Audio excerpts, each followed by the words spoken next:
அனைவருக்கும் வணக்கம். நீண்ட நாட்களுக்கு பிறகு நம்ம தம்பி ஸ்டாலின் பாரதியோடு இணைகிறோம். தம்பி வந்து இப்போ சமீபத்தில் 10ஆம் வகுப்பு பொதுத் தேர்வு எழுதிட்டு வந்திருக்கிறாரு. எப்படி எழுதியிருக்கிறாரு, அவரோட எதிர்பார்ப்பு என்ன, அதை தொடர்ந்து அரசியல் பேசுவோம் அவரோட. வணக்கம், எல்லாம் நல்லா இருக்கீங்கன்னு நினைக்கிறேன். பொதுவாக இப்போ எல்லாருமே தேர்வு எழுதுகிற மாதிரி தான் நானும் எழுதினேன். ஒரு 400க்கு மேலே மதிப்பெண் வரும் அப்படிங்கிறது எதிர்பார்க்க. எப்பவுமே வந்து வருமானு எதிர்பார்க்க யாருமே என்னை போன்ற மாணவர்கள் வந்து வருமானு தயவு செஞ்சு எதிர்பார்க்காதீங்க. அது பெரிய மன உளைச்சலுக்குள்ள ஆளாது. ஏன்னா தொடர்ச்சியாக 4 நாள் அப்படி யோசிச்சுட்டு தான் இருக்கேன். தயவு செஞ்சு அப்படி நினைக்க வேண்டாம். அது பெரிய ஒரு நெகட்டிவான எனர்ஜி உருவாக்கக்கூடியது. அதனால நம்ம பாஸ் ஆகும், இல்லை மீண்டும் ஒரு அனுபவமாக நினைச்சு செயல்படுங்க. எல்லா மாணவருக்கும் பாஸ் ஆக வாழ்த்துக்கள். சரி, இப்போ 2026 தேர்தல் தமிழ்நாட்டு களத்தில் பார்த்தீங்க அப்படின்னா எல்லாமே வந்து இப்போ எடப்பாடி வந்து அமித்ஷாவை சந்திச்சோன்னே அவர் போய் சேர்ந்துட்டாரு. அதிமுக பாஜக கூட்டணி, இந்த பக்கம் திமுக ஏற்கனவே அவங்களோட தொடர்ச்சியாக பல ஆண்டுகளாக ஒட்டிக்கிட்டு இருக்கிற மதிமுக விடுதலை சிறுத்தை கூட்டணி. இப்போ சீமான் அண்ணனும் விஜய் அவர்களும் 2 பேருமே வந்து நட்டாத்தில் நிற்கிறாங்க. இல்லை இவங்க 2 பேரும் சேருவாங்க, இல்லை இப்படி சேருவாங்கன்னு ஒரு காம்பினேஷன் மாதிரி போடுறாங்க. இது இந்த 3 சேர்ந்தா இப்படி வரும், இந்த 2 சேர்ந்தா இப்படி வரும்னு. இப்போ உங்களுக்கு எது சேர்ந்தா எப்படி இருக்கும், தமிழர் நலன் எதில் வந்து அடையும்னு நினைக்கிறீங்க? சமயமாக வந்து மக்களிடையே ஒரு தகவல் வந்து ஓடுது. ஜனநாயகம் படத்துக்கு அப்புறம் ஐயா விஜய் அவர்கள் வந்து கலைப்புலி தானவர்களோட ஒரு பணம் பண்ண போறாரு அப்படிங்கிற ஒரு செய்தி ஓடுது. உண்மையா பொய்யா அப்படிங்கிறது அடுத்த கட்ட விடயம். ஆனா வந்து அவருக்கே என்ன இருக்குன்னா, வந்தா பார்ப்போம் வராட்டி போவோம் அப்படிங்கிற ஒரு மனநிலையில தான் செயல்படுது. ஏன்னா இதுக்கு முன்னாடி ஐயா கமல் அவர்கள் என்ன பண்ணாங்கன்னா, ஒரு தவறான ஸ்ட்ராட்டஜி தான் கையாண்டாப்ல. கடைசியில என்ன பண்ணுவாருன்னா, நாடாளுமன்ற தேர்தலில் ஐயா குறிப்பிட்டு முதல்வர் மு.க. ஸ்டாலின் அவர்கள் பேசும்போது கரெக்டா தன்னுடைய அந்த மின் விளக்கை தூக்கி அந்த ஒரு தொலைக்காட்சியை உடைக்கிற மாதிரி ஒரு ஒலி குறிப்பை கொடுத்து பண்ணியிருந்தாங்க. நல்லா இருந்தது அந்த விளம்பரம். ஆனா கடைசியில என்ன பண்ணாருன்னா, யார் பேசும்போது அந்த தொலைக்காட்சியை உடைச்சாரோ அதே அவங்க கூட போய் சேர்ந்து கூட்டணி வச்சாரு. இப்ப விஜய் அவர்கள் என்ன சொல்றாரு, மறுபடியும் என்ன சொல்றாரு, திமுகவுடைய அந்த கொள்கை அந்த கோட்பாடு எதுவுமே அவருக்கு புரியல. மறுபடியும் திமுக உடைப்போம், பாஜக உடைப்போம், திமுக உடைப்போம், பாஜக உடைப்போம். நான் இன்னைக்கு கேட்கிறேன், ஐயா விஜய் அவர்கள் வந்து எல்லா மதத்தையும் ஏற்றுக்கிட்டே, நீங்க தமிழர் மதம் என்ன உங்களுக்கு தெரியுங்களா?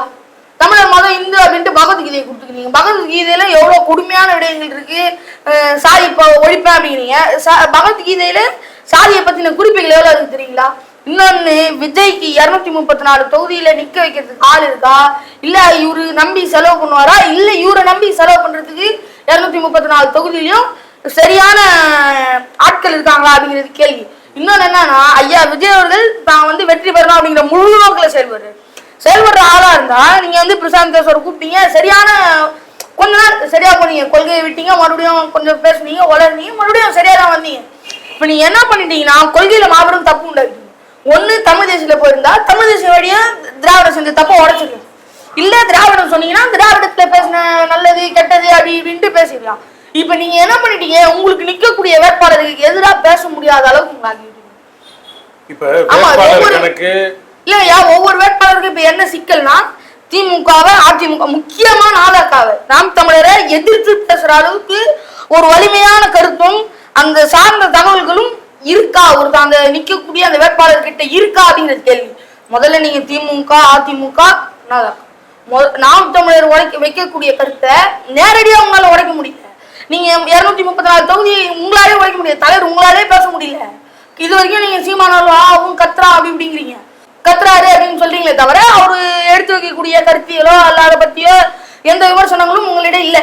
அப்ப தலைவரே உங்களுக்கே பேச தெரியாதப்ப நீங்க வைக்கக்கூடிய தொண்டர்களோ அல்ல நீங்க நிக்க வைக்கக்கூடிய வேட்பாளர்களோ எப்படி பேசுவாங்க? தளபதினு ஒருத்தர் தளபதி கத்துறாங்க, திமுக காரங்க வந்து அடிச்சிட்டாங்க பக்கத்துல. என்ன அவர் அப்பான்னு பேரை மாத்திக்கிட்டாரு.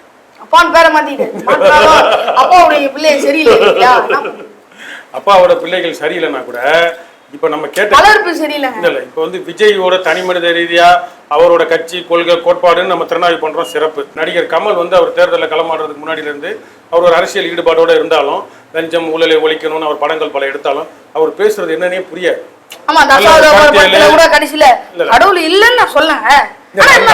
இல்ல அந்த அரசியல் வேற. அவர் அதுல சாதியம் அவரோட ஆரியர் பிராமண புத்தியை காட்டுவாரு.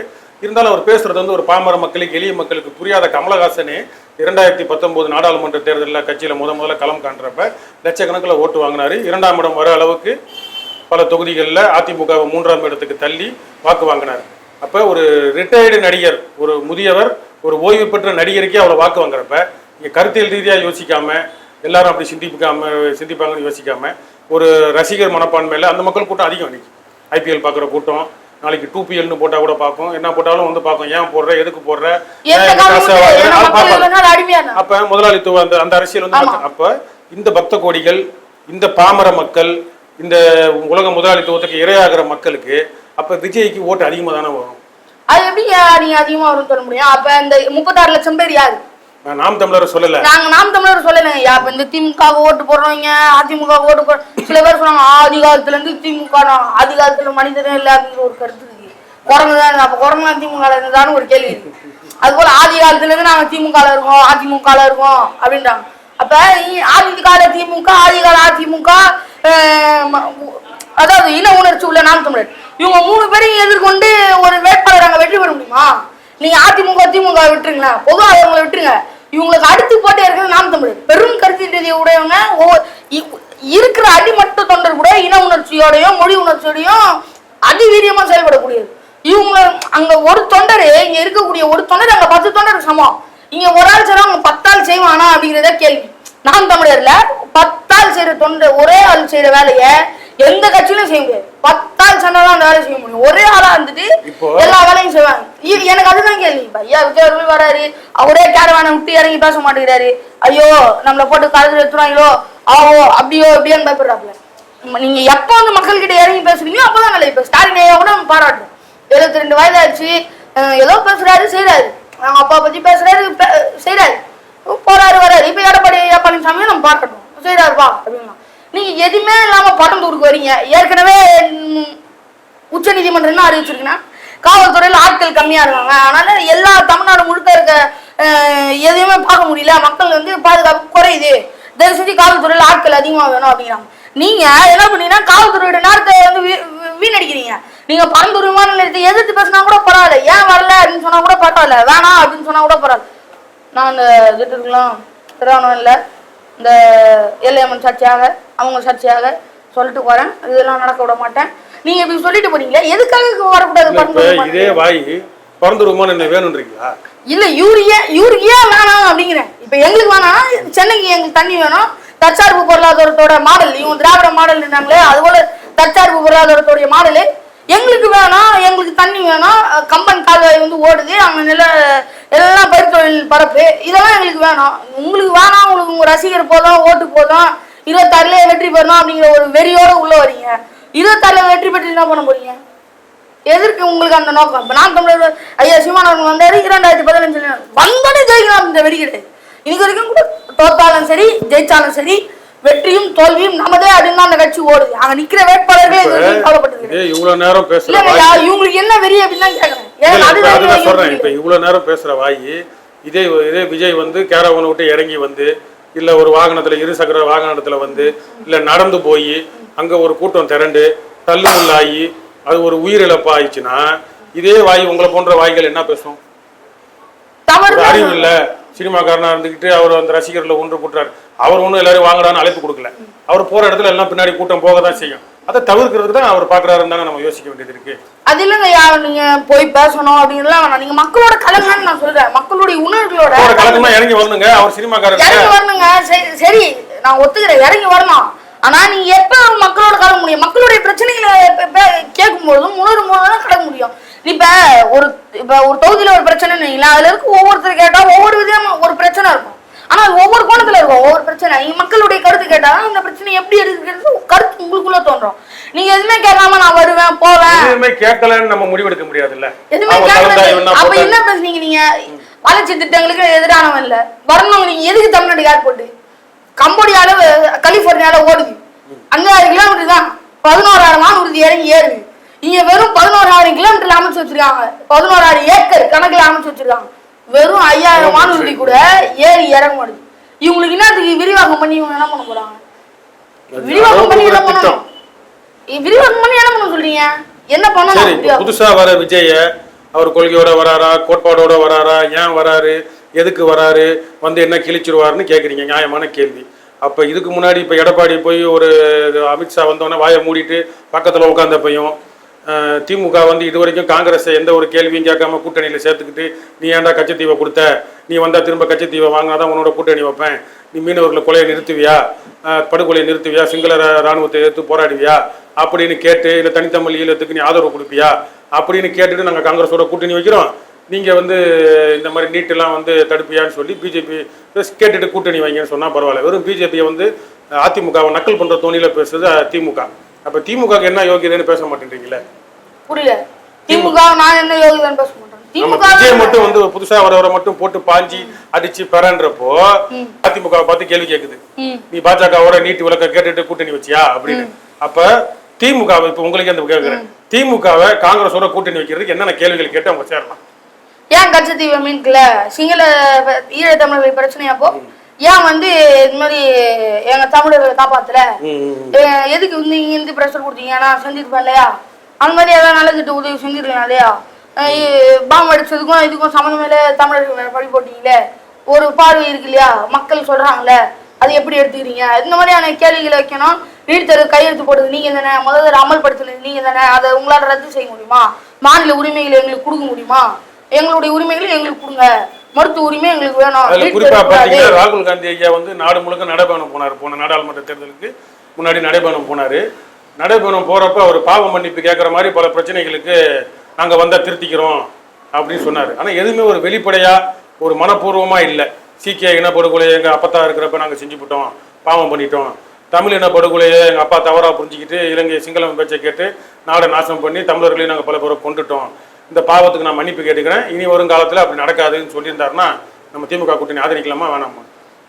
அப்படி எப்படி ஆதரிக்க முடியும்? துணை புரிஞ்சது திமுக தானே. ஐயா நேரு அவர்கள் சொன்னபோது இந்த சின்ன தீவின் உரிமையை விட்டு கொடுப்பது எனக்கு பிரச்சனை இல்லை அப்படின்னு சொல்லும்போது கருணாநிதி என்ன சொன்னாரு, எனக்கும் பிரச்சனை இல்லை, தட்ஸ் ஆல் யுவர் ஆனர் அப்படின்ற மாதிரி தானே போனாரு. I don't know any rights at all அப்படின்ற மாதிரி தானே இவரு சொன்னாரு. ரெண்டு பேரும் துரோகி தானே, எப்படி ஓட்டு போட முடியும்? இதெல்லாம் மன்னிப்பு கேட்டாங்கன்னா, பாவம் மன்னிப்பு கேட்டாங்கன்னா பாவம் நீ செஞ்சா பாப்பா பாவம் போயிருமா, 1 லட்சம் பேரை நீங்க அந்த பாவம் உங்களை விட்டுருமா, விட்டு வைப்போமா, பழிக்கு பழி வாங்குவாங்க மக்கள். எதுக்குமே வந்து நீ கூட ஜூனியர் சமீபத்துல முசோலினி கட்டுரையில வந்திருக்கு, மக்கள் நலனை பேசாத எந்த தலைவனும் உலகத்துல நிரந்தரமா நின்று வெற்றி பெற்றதா சரித்திரமே இல்லை அப்படிங்குது. இன்னைக்கு வந்த திமுக, அதிமுக, பிஜேபி எல்லா கட்சியும் சரி, எந்த கட்சி மக்களுடைய உண்மையான எந்த கட்சி உண்மையான நலனை பேசிருக்கு? யார் ஒருத்தர் தான், சீமான் மட்டும்தான் மக்கள் அது தேவையில்லைங்க, வர முடியாது. அது தற்காலிகமான ஒரு நிரந்தரமான இடமா இருக்கு, தற்காலிகமான ஒரு இடம், ஜஸ்ட் ஃபார் 5 மினிட்ஸ் இல்லையா, 5 மினிட்ஸ்க்கான இடம் கொஞ்ச நாள் 15 இயர்ஸ் ஆகும். அதாவது இந்த நீர்மூழ்கி கப்பல் தெரியும் இல்லையா, அதுல சொல்லுவாங்க எவ்வளவு கடல் கடியில போதோ நீரினுடைய அழுத்தம் தாங்க முடியாம ஒரு கட்டத்துக்கு மேல வெடிச்சிடும் அப்படின்னு சொல்லுவாங்க. இவங்க அந்த மாதிரி கொடுக்குறாங்க மக்களுக்கு 200 ரூபா குண்டா பட்ஜெட் விளக்க கூட்டம் போட்டு அரிசி பருப்பு, பாரம் பருப்பு, புடவை, வேட்டி எல்லாம் கொடுக்கிட்டோம், 200 ரூபா கொடுக்கிட்டோம், சுபை வர வச்சு பேச வைக்கணும், ஒரு பிரச்சனையும் இல்லை. எவ்வளோ அழுத்தம் கொடுக்குறீங்களோ மக்கள் ஒரு நாள் எழுச்சியா எழுவாங்க. நீங்க இவ்வளவு கொந்தளிக்கிறீங்க, இந்த வயசுல கொப்பளிக்கிறீங்க, கொப்பரிக்கிறீங்க, எல்லாம் செய்றீங்க. நம்ம சுந்தரவழி அக்கா வந்து பேசுறது ஒரு இதுல அந்த மருத்துவர் சர்மிளாவா, அவங்க திராவிட இயக்கம் கண்ணாடி மாட்டிட்டு அவங்களும் பேசுறாங்க, நம்ம இந்த தேர்தலில் ஈஸி சேர்ல உட்காந்து ஆட்டிக்கிட்டே ஜெயிக்கிற மாதிரி ஜெயிக்க போறோம் அப்படின்றாங்க, படுத்துக்கிட்டே ஜெயிக்கிற மாதிரி ஜெயிக்க போறோம்ன்றாங்க. அதுக்கு உங்க கருத்து? ஒருவேளை ஸ்டாலினை படுக்க வச்சுட்டே ஜெயிப்பாங்களோ ஒரு கேள்வி இருக்கு, பாப்போம் எப்படி நடக்குது. பசங்க வந்து அப்பா காப்பாத்துங்க அப்படின்னு கெஞ்சி ஒரு ஓட்டு போட வைக்கலாம். ஏதோ சுந்தரவழி அக்கா சொல்றாங்க 21 லட்சம் வாங்கிதாங்க, பல அனுபவம் இருக்குல்ல, சொல்லுங்க நடக்கட்டும். சரி, இப்போ உங்களோட கலப்பணியா படிப்பு ஒரு பக்கம் இருந்தாலும், அரசியல் கலப்பணியா நம்ம யூடியூப்ல இல்லை மற்ற இடங்களில் கருத்திகளை பரப்புறது ஒரு பக்கம் இருந்தாலும், உங்களோட குடும்பம் சார்ந்து, வீதி சார்ந்து, தெரு சார்ந்து, சமுதாயம் சார்ந்து எந்த மாதிரி கலப்பணி ஆற்றலாம் எதிர்காலத்துல? பள்ளி கல்வி முடிந்தவுடன் கல்லூரி கல்வியில போறப்ப மாணவர்கள் அரசியல் ஈடுபடுவது, அதுலதான் திமுக வந்து அதிகாரத்துக்கு வந்ததுக்கு அப்புறம் கல்லூரி மாணவர்கள் வந்து அரசியல் ஈடுபடக்கூடாது தடை போட்டுச்சு. ஏன்னா அவங்களுக்கு ஒரு சின்ன திருத்தம், திமுக கிடையாது, மொழிப்போர்ல வந்து அந்த ட்ரெண்டு இப்ப ட்ரெண்டுங்கிறாங்க இல்லையா, மொழிப்போர்ல வந்துருச்சு. ஏன்னா அப்ப என்ன ஆச்சுன்னா மொழிப்போர்ல போடுறவங்கலாம் காலேஜ் பசங்க அப்படின்ற ட்ரெண்ட் வந்து 1939 அந்த ட்ரெண்டுக்காக மாணவர்கள்லாம் போய் போராடினாங்க. அதெல்லாம் பெரிய திருடினாரு, ராமசாமி திருடினாரு. அந்த ராமசாமி திருடினதான் அந்த அண்ணாவும் கலைஞரும் திருடிட்டாங்க, வேற ஒண்ணு திருடிட்டு அடுத்தவங்க புதுசா வரக்கூடாது. ஆமா, அந்த புதுசா வரக்கூடாதுன்னு அவங்க திராவிட. நீங்க நல்லா வரலாறு பேசுறீங்க, எல்லாம் பேசுறீங்க. நான் என்ன கேட்கறேன்னா, உங்களோட கலப்பணி நீங்கள் கல்லூரி வாழ்க்கைக்கு கடந்து போகிறப்ப இல்லை அடுத்து போகிறப்ப களப்பணி இந்த தமிழ் தேசியத்தை வளர்த்தெடுக்கிறதுக்கு மக்களை வென்றெடுக்கிறதுக்கு இன்னைக்கு விஜய் என்னமோ பண்ணிட்டு போறாரு, வந்து காணாம போறாரா, இல்லை வென்று காட்டுறாரா, இல்லை நாம் தமிழர் எழுந்து வருதா, இது வந்து ரெண்டாவது. நீங்கள் பக்கபலமாக தமிழ் தேசியத்துக்கு இருக்கிறதுக்கு உங்களோட செயல் திட்டம் ஏதாவது இருந்தால் சொல்லுங்க. முடிஞ்ச வரைக்கும் மக்கள்கிட்ட தமிழ் தேசியம்னா என்ன, இது வரைக்கும் யார் தமிழ் தேசியத்துல நின்று இருக்கா அப்படிங்கிற தெளிவை வந்து முடிஞ்ச அளவுக்கு பரப்பணும். தமிழ் தேசியத்தை வெற்றி பெற செய்யணும்னா இன்னைக்கு திராவிடம் எடுக்கிற ஒரே ஆயுதம் சீமான் கெட்டவர், சீமான் அப்படி, சீமான் இப்படி சரியில்லை அப்படிங்கிறது தான். இன்னைக்கு வர இந்த யூடியூப்ல பேசுறவங்க சீமான் விமர்சிக்கிறவங்க ஒரே பாயிண்ட் தான் எடுத்துக்கிறான். அரசியல் தெரியல, நேற்று அரசியல் தெரியல, இன்னைக்கு அரசியல் தெரியல, நாளைக்கு நடக்க போற அரசியல் தெரியல. மக்களுக்கு நேற்று இன்னைக்கு நாளைக்கு அந்த அரசியலை புரிய வச்சாலே தமிழ் தேசியம் எளிமையா வெற்றி பெற்று. அண்ணன் வந்து இவ்வளவு பேசுறாரு செய்யறாரு, ஆனா அந்த அரசியலை எடுத்து சொல்றதுக்கு ஒவ்வொருத்தனுக்கும் சீமான் வந்து ஆள் கிடையாது. சீமான் ஜஸ்ட் லைக் ஸ்டெப், அதுக்கு முன்னாடி நிறைய பேர் படி கட்டிருக்காங்க. அதுல சீமானும் தமிழ் தேசத்துக்கு முன்னெடுக்கிறதுக்கு ஒரு படி. அந்த ஆள் வந்து நல்லவரா கெட்டவரா அப்படிங்கிறது அடுத்த விடயம். முதல்ல சீமான் ஐயான்றவர் ஜஸ்ட் லைக் ஸ்டெப், மக்கள் ஏறி போறதுக்கு அவரும் உழைக்கிறாரு. அதை முதல்ல புரிஞ்சுக்கிட்டு அந்த அரசியலை முதல்ல புரிஞ்சுக்கிட்டு மற்ற விமர்சிக்கிறவனா சரியா விமர்சித்தா பரவாயில்ல. இந்த புரிதலை முதல்ல மக்களுக்கு வர வைக்கணும். அது வந்தாலே தமிழ் தேசியம் வெற்றி பெற்று. அதான் இப்ப நீங்க பேசுறது வந்து நல்ல பேச்சு, மேடை பேச்சு, மக்களை சென்றடைகிறதுக்கு என்ன பிராக்டிக்கலா நடைமுறையா ஒரு ஆக்ஷன் பிளான். இப்போ ஒன்றும் இல்லை. இப்போ நாம் தமிழர் கட்சியில் வந்து பல பேர் என்ன குறை சொல்கிறாங்க அப்படின்னா, நாங்கள் பல பணங்கள் போட்டு பல லட்சங்கள் செலவு பண்ணி எங்கள் வயது வீணாக போய் நாங்கள் இளமை காலத்தை இழந்து இவரை நம்பி மோசம் போயிட்டோம், இவங்க அதிகாரத்துக்கே வராமல் இந்த மாதிரி ஆட்டம் ஆடிட்டு இருக்கிறாங்க அப்படின்னு சொல்கிறாங்க. அப்போது நம்ம இந்த மாதிரி பேசுறதெல்லாம் கேட்டுட்டு அந்தந்த ஒரு அதுக்கு என்ன பதில்? உங்களுக்கே இப்படி இருக்கே, காலங்காலமா நின்று ஒரே மழையில ஒரே தமிழ்நாட்டுக்குள்ளேயே கத்தி கத்தி கத்தி ஒவ்வொரு தடவை நீங்க தோக்கடிச்சு மறுபடியும் எழுந்து வந்து கத்தி இருக்காரு. கிளம்பி வரீங்களா, அவருக்கு எவ்வளவு கோபம் வரும். மறுபடியும் அந்த உரிமைகளை இழந்து செய்ய முடியாம ஒரே இடத்துல நின்று அவருக்கு எவ்வளவு கோபம் வரும். நம்மளால இவனுங்களாம் முன்னேற வைக்க முடியலையே அப்படின்னு அதை முதல்ல புரிஞ்சுங்க. நான் என்னோட ஆலோசனை என்னன்னா மேடை பேச்சு ஒரு கருவி, அதுபோல சிறப்பு ஆற்றல்களை வளர்த்து கொள்வது.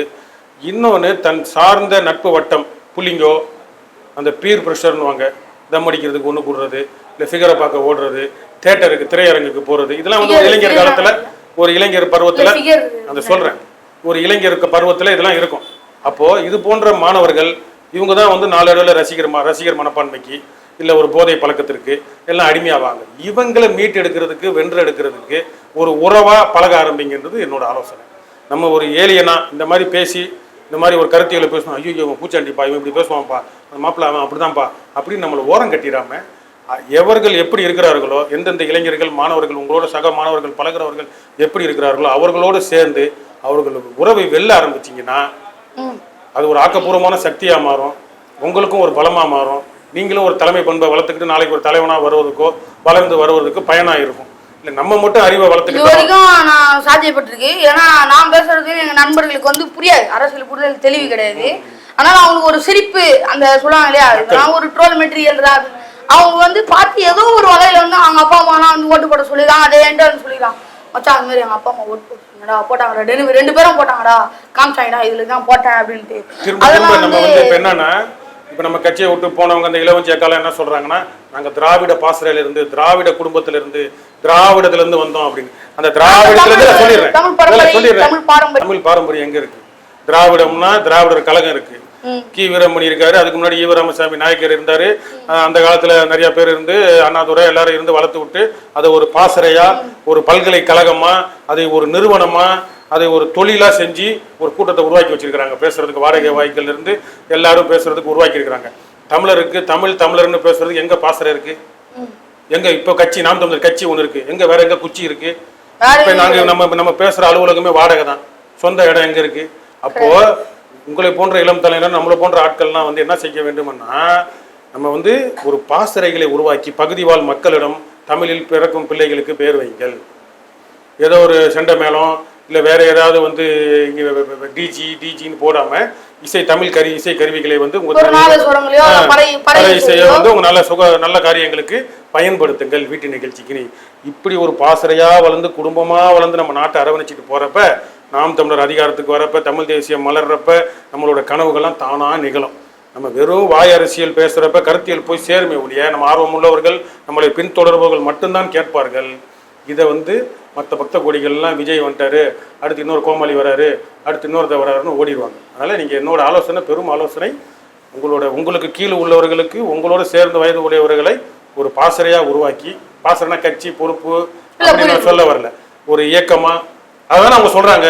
நம்ம எதிர்த்தரப்பு என்ன சொல்லுது, திராவிட பாரம்பரியம், திராவிட குடும்பம், நாங்கள் அதில் தான் உருண்டு புரண்டு வந்து நம்ம எல்லாரும் ஆள பண்ண வரவங்க, நாங்கள் தமிழர் பாரம்பரியம், நாங்கள் தமிழர் பாசறையில் வளர்ந்து வந்தோம், நாங்கள் இந்த ஊரில் இந்த இடத்துல இந்த இயக்கத்தில் இருந்தோம், இதை கட்டணும், புலிக்கொடி ஏற்றணும், அப்படி நாங்கள் வந்து மூவேந்தர்களை வந்து நாங்கள் வழி தொடர்ந்தோம் அப்படி சொல்கிற அளவுக்கு உருவாக்குங்க. நீங்கள் வாழ்ந்து, நீங்கள் சார்ந்து, நீங்கள் படிக்கிறது, நீங்கள் இனிமேல் மேலும் படித்து போகிறது எல்லாத்தையும் வந்து வாழ்க்கையை அமைச்சிக்கிறது எல்லாமே அதை நோக்கி கொண்டு போங்க. இது வந்து உங்களுக்கு எக்ஸ்டர்னல், நீங்கள் போன்ற அரசியல் வந்து வெளி உலக அரசியல், உங்களோட வாய் அரசியல் உங்களுக்கு கற்றுக் கொடுத்தது, நீங்கள் படிச்சுக்கிறது, புரிஞ்சுக்கிறது, பேசுகிறீங்க. செயலில் இப்படி இறங்கணும்னா, ஒரு தமிழனும் இப்படி இறங்கணும்னா நம்ம உலகத்தையே வென்றலாம். இது நல்ல ஆலோசனையா கருத தோணுது. முடிஞ்ச வரைக்கும் செயல்படுத்த முடிஞ்ச வரைக்கும் இல்ல முடியும். இதுதான் விதைக்கிறது. அது ஒரு கட்டத்துக்கு மேல நம்ம கலக்க ஆரம்பிச்சோம்னா அது வேற வகையில செலுத்துறதெல்லாம் பார்க்கணும். ஏன்னா ஊசி வந்து செலுத்துறது வலிக்குன்னா அப்ப மாத்திரை வழியா கொடுப்பாங்க இல்லையா, அந்த மாதிரி நம்ம வந்து நம்ம கருத்தியில ஊசி வழியா செலுத்தினா வலிக்குதுப்பா அப்படின்னா மாத்திரை வழியா எப்படி கொடுக்குறது, அந்த காலம் வந்து இப்போல இருந்தே லேசா ஆரம்பிக்க நாளை பின்ன எவன் என்ன பண்ணாலும் கட்சிக்கு, பொறுப்புக்கு, பதவிக்கு, இல்லை தமிழ் தேசியத்துக்கு எதிராக பேசினாலும் அது செல்லா காசா போயிடும். கண்டிப்பா நீங்க இந்த நடவடிக்கைனா ஏன்னா என்னையும் என் உடன் சார்ந்தவங்களால் நிகழ்த்தப்படும். இதை வந்து நீங்க சொல்ற கனவா நாளை ஒரு பாசறையா முடிஞ்ச அளவுக்கு நம்ம உருவாக்கி அதில் மக்களை இணைச்சு நம்மளுடைய இருக்கக்கூடிய தோழர்களை ஒன்றிணைச்சு அதை செயல்படும். இது இயற்கையா செயல்படும். இயற்கையா ஃபார்மேஷன், ரெஜிஸ்ட்ரேஷன், டாக்குமெண்டேஷன் அதெல்லாம் அப்புறம், பதிவு செய்தல், ட்ரஸ்ட் நடத்துதல் அதெல்லாம் அப்புறம். அது நடத்தா நம்ம எக்ஸ்ட்ரா நம்மளுக்கு கூடுதலாக வலிமை இருந்தால், பணம் போல இருந்தால் நடத்தலாம், ஒருங்கிணைப்பு பண்ணலாம். இயற்கையாக செய்ய ஆரம்பிங்க. அது வாழ்த்துக்கள். தொடர்ந்து களத்தில் சந்திப்போம். நன்றி.